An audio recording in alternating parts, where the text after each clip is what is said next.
గురాంగిరి చేస్తున్నారు కాబట్టి మొత్తం బీజేపీ పార్టీని మన రాష్ట్రంలో రాజ్యం ఏలుతుంది. మళ్ళీ ఇదే కావాలా? మాట మీద నిలబడే నాయకులు కావాలా? రాజశేఖర రెడ్డి గారి సంక్షేమ పాలన కావాలా? లేకపోతే రాజశేఖర రెడ్డి గారి ఆశయాలను తుంగలో తొక్కే జగన్మోహన్ రెడ్డి గారు కావాలా? లేకపోతే మళ్ళీ బీజేపీతో పొత్తు పెట్టుకున్న చంద్రబాబు గారు కావాలా? ఎవరు కావాలన్నా మీకు? ఓట్లు వచ్చాయి, ఎలక్షన్లు వచ్చాయి, ఓట్లు వేసే సమయం వచ్చింది. అందుకే చెప్తున్నాం, ఆలోచన చేసి ఓటు వేయండి. ఎంత ఇస్తామంటున్నారు? ఓటుకి ఎంతంట? వైసీపీ ఎంత ఇస్తుందంట? టీడీపీ ఎంత ఇస్తుందంట? 5,000, 5,000, 3,000, ఇద్దరు 5,000. Very good. ఎవరు ఎన్ని డబ్బులు ఇచ్చినా తీసుకోండి అన్న, మీ డబ్బులే.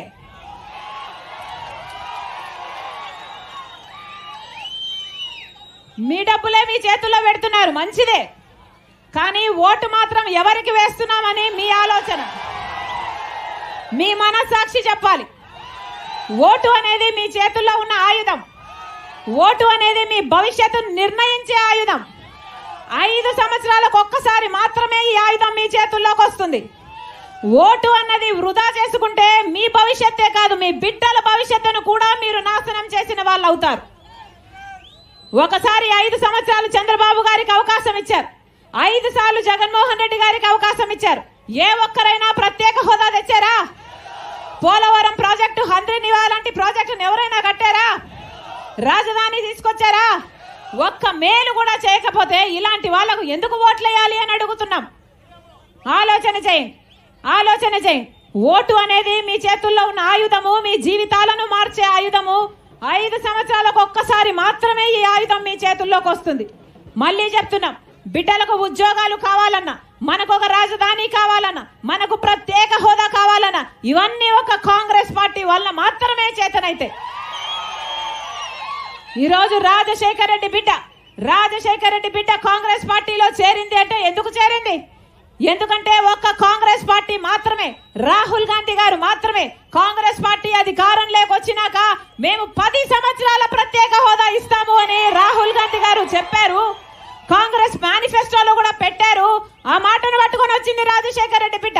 మీరు ఆశీర్వదించండి, కాంగ్రెస్ పార్టీకి ఓట్లేసి గెలిపించండి. కాంగ్రెస్ పార్టీ అధికారంలోకి వచ్చిన వెంటనే 10 సంవత్సరాల ప్రత్యేక హోదా వస్తుంది మన ఆంధ్ర రాష్ట్రానికి. బ్రహ్మాండమైన రాజధాని కట్టుకోవచ్చు. ప్రతి హామీ నెరవేరాలి అంటే మళ్ళీ కాంగ్రెస్ పార్టీ అధికారంలోకి రావాలి. మీ అందరూ ఆశీర్వదించాలి. కాంగ్రెస్ పార్టీ అధికారంలోకి వస్తే 2 లక్షల వరకు రైతులకు రుణమాఫీ చేస్తుంది కాంగ్రెస్ పార్టీ.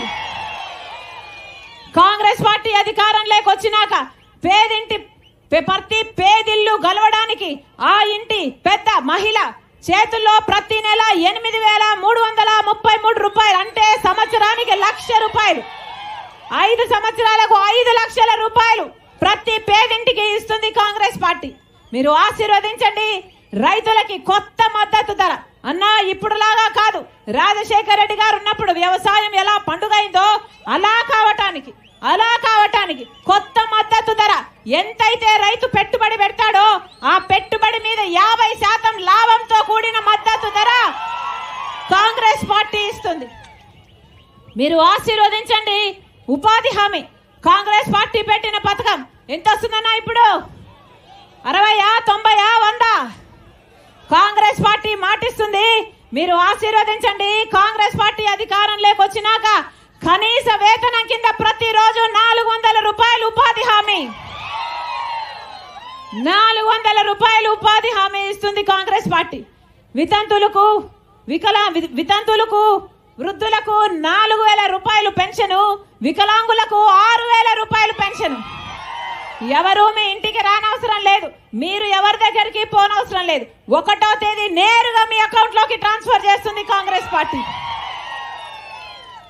ఇల్లు లేని ప్రతి పేద కుటుంబానికి రాజశేఖర రెడ్డి గారు కట్టిన ఇందిరమ్మ ఇళ్లలాగా 5 లక్షలతో ఒక పక్కా ఇల్లు కడుతుంది కాంగ్రెస్ పార్టీ. మీరు ఆశీర్వదించండి. బిడ్డల ఉద్యోగాల కోసం 2,25,000 ఉద్యోగాల కోసం మొట్టమొదటి సంతకం పెడుతుంది కాంగ్రెస్ పార్టీ. మీరు ఆశీర్వదించండి. ఇదంతా సాధ్యం కావాలి అంటే కాంగ్రెస్ పార్టీ అధికారంలోకి రావాలి. మళ్ళీ చెప్తున్నామన్నా ఇప్పుడు జరగబోయే ఎన్నికలు ఒకవైపు డబ్బుంది, ఇంకోవైపు ప్రజలున్నారు. ఒకవైపు అహంకారం ఉంది, ఇంకోవైపు ప్రజలున్నారు.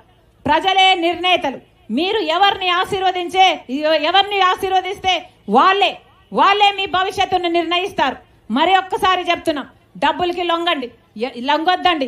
ఎవరు డబ్బులు ఇచ్చినా తీసుకోండి, కానీ ఓటు మాత్రం మీ మనస్సాక్షి చెప్పినట్టు మంచి మనుషులకు, మీకోసం నిలబడే మనుషులకు, మీకోసం పనిచేసే మనుషులకు, మీరు పిలిస్తే పలికే వాళ్లకు ఓట్లేయండి. ఎక్కడో పెద్ద పెద్ద కోటలు కట్టుకొని నిద్రపోయే వాళ్లకు కాదు. ఎప్పుడు కనిపించారన్నా చంద్రబాబు గారైనా జగన్మోహన్ రెడ్డి గారైనా 5 సంవత్సరాలలో ఒక్కసారైనా కనిపించారా? ఎప్పుడూ బయటికి రాలేదు. ఇప్పుడు ఎన్నికలు కాబట్టి బయటికి వస్తున్నారు. ఇప్పుడు ఎన్నికలు కాబట్టి జగన్మోహన్ రెడ్డి గారు సిద్ధమని బయలుదేరారు తప్పితే రాజశేఖర్ రెడ్డి గారు ప్రజా దర్బారు పెట్టలేదా? రోజు లక్షల మందిని కలవలేదా? ఒక్కసారైనా పెట్టాడా జగన్మోహన్ రెడ్డి గారు? ఎప్పుడూ రాలేదు ప్రజల మధ్యకి. వీళ్ళు ప్రజల